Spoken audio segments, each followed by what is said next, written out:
listen when I'm talking to you. You think you ought to do, baby, anything you want to do. Gotta be crazy, baby. Just gonna be out of your mind. Long as I'm paying the bill, I'm paying the call to the boss. Hey everybody, welcome to the Commishcast, episode 2 of season 2. If you're wondering why I'm laying in bed, it's because I'm homesick today. I didn't go to work, and I'm feeling a little banged up. But I decided, why not take advantage of this free time that I have right now and make a Commishcast. So that's what I'm going to do. And I got this idea, I'm laying here sick, I'm like, why don't we see and check in on the health of each team in our league and see who is the healthiest as far as making the playoffs this year and winning the title eventually. So, without further ado, here's our first category.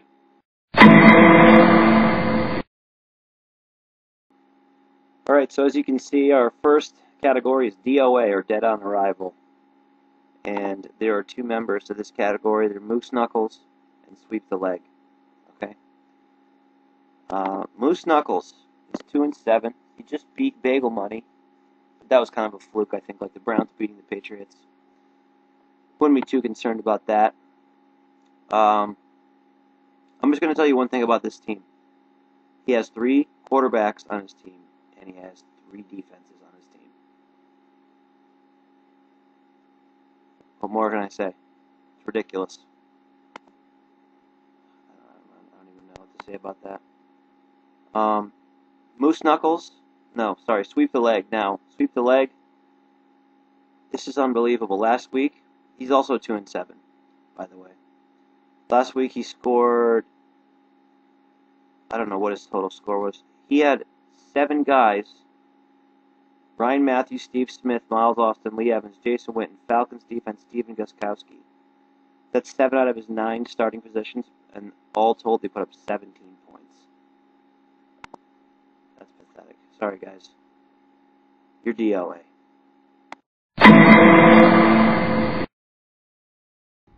Alright, the next category is on life support.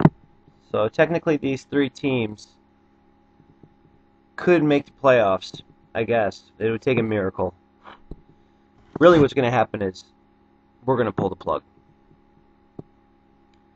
We're going to start here with Team Angry Babies. Just a mess. A hot mess. Somebody changed his diaper. The best player on this team is the kicker. Next we have Munchko. This team looks a little better on paper, but is top heavy with Phil Rivers and Adrian Peterson and not a whole lot of depth. Okay, and he has Lawrence Maroney on his bench. Pretty awful. And then that brings us to Napanock Nappy Box.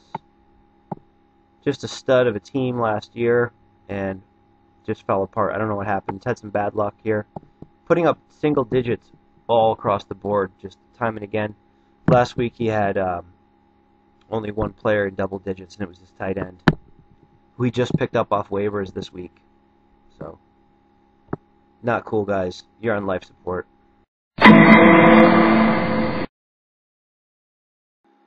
Alright, I know that's fucked up. I'm sorry that I'm not sorry. 2 teams in this division. We have the Foopazars and my team, the Pen 15 Club. Now, you know, Jerry's kids are inspiring. They're tough.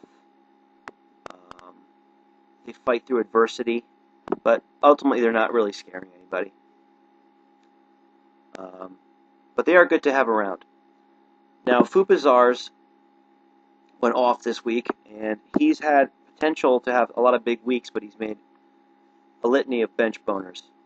So he could make some noise if he's to get into the playoffs, although I doubt it. I am 1 game better, so I have a little bit better of a chance, and I feel like if I got in, I would make some noise, but probably not going to happen. That's to shake off the crutches and the wheelchairs and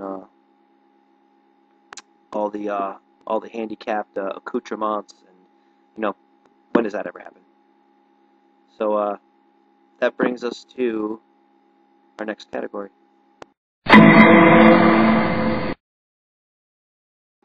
Okay, now we're starting to talk about teams with winning records. Okay, I've got two teams in this division. They are Olsen Fisters and You Say Uncle. Both teams are in good health with 6-3 records. If I had to put somebody on top, I would go with the Olsen Fisters, since he scored the second most points in the league this year. And he's had some poor luck, allowing 751. You Say Uncle has allowed only 663, and he scored only 736. So he's had some good luck with the low defensive totals. And the bad news with this crew is one of these teams is not going to make the playoffs. So Uncle Murder, my money's on you to miss the playoffs, buddy. I'm sorry to say that. Olsen Fisters looks like the real deal. Guys, you have a clean bill of health. Congratulations.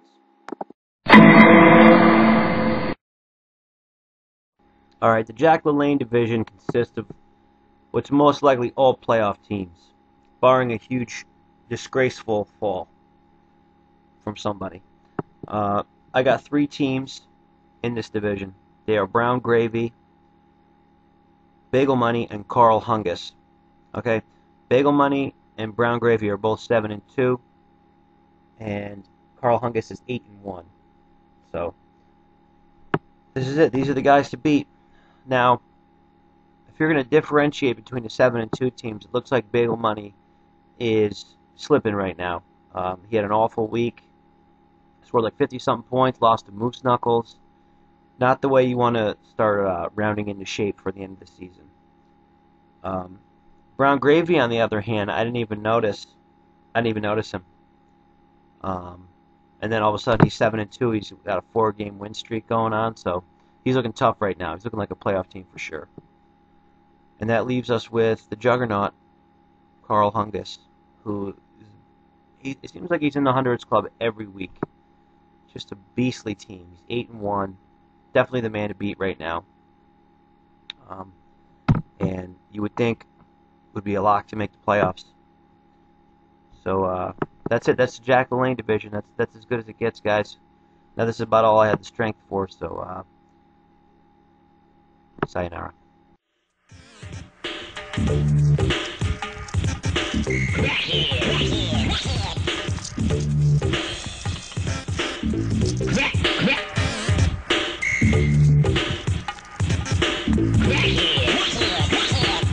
Jackhead to crackhead, you still haven't changed. You're still messing with the stuff that eats up your brain. Used to worry about the looks when you looked alright, but what you should have been worried about is your life. Jackhead to crackhead, you really look a mess with your free bass and buff stinking mule train breath. Now did you ever wake up, your face stuck to the pillow? Did your mama ever call you an ugly gorilla? You're a crackhead.